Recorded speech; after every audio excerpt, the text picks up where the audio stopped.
Well, as luck would have it, you know, when you're a YouTube uploader, you upload videos, it's important to have a decent camera. I started off with a very cheap camera, pretty noisy camera, bad audio and bad video, and I gradually moved on to different cameras. Actually, I think this is just my third camera here. I had a JVC MG360, I think it was, something like that. It wasn't high definition, but it was a decent camera. And I picked this one up about 6 years ago, second hand. Got it for a really good price. And it's high definition. It does 720 anyway, for sure. So anyway, this was my camera, my go-to camera, and what all of a sudden became my important backup camera when I got the Sony camera from Tim. The camera that Tim gave me is just as good as this, or probably even better, and I've been using that quite often. And so just yesterday I was doing some videos, and I had this one on the spare tripod, and I was getting ready to do a different angle video with this camera, and this happened. The LCD doesn't power up. It doesn't power up at all.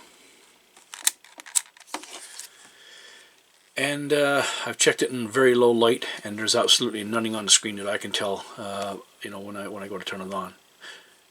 It is recording though.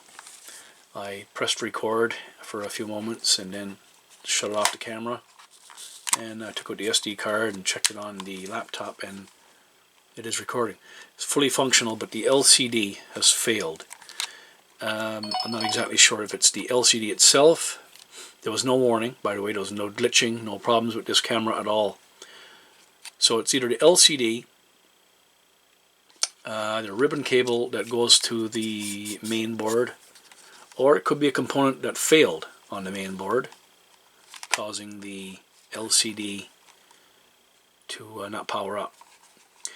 This is very, very, I don't know if you can see those screws, they look big now, but very intricate work. And so I'm going to be using Tim's camera more often, of course. The camera he gave me, but I'm obviously going to have to be looking at getting another video camera, hopefully upgrade maybe, but can't really afford to do that right now. But anyway, this here JVC is a GZ HM45BU. Now, I went on several websites to try to find a specific ribbon cable that would attach, you know, to here into the circuit board. Obviously, it's probably just one ribbon cable, I think, that would attach to all the mechanisms, and obviously it's probably failed here, maybe. But taking it apart is a tedious job. Don't have the best of lighting in here. Very small screws, and no actual videos that'll show you how to disassemble it. This one here, anyway, I haven't found one. They're all similar, but and then they're somewhat different as well. So that's the JVC HM45BU. BU stands for black, I guess, or the B stands for black.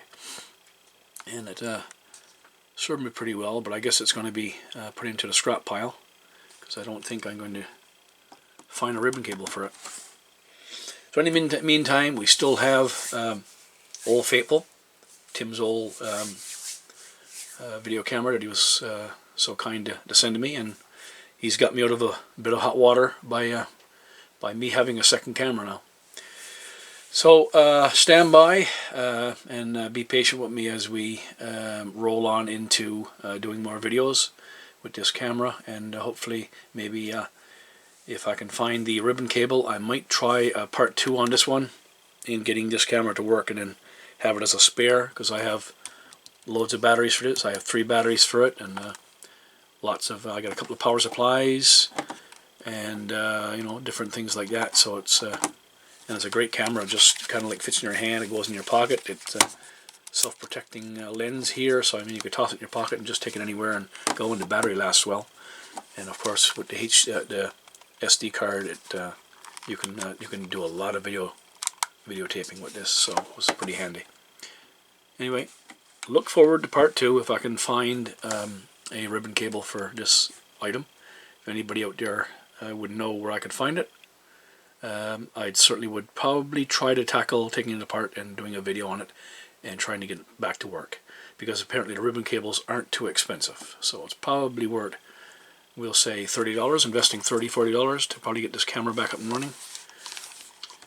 Anyway, we'll see what happens. Thanks for watching.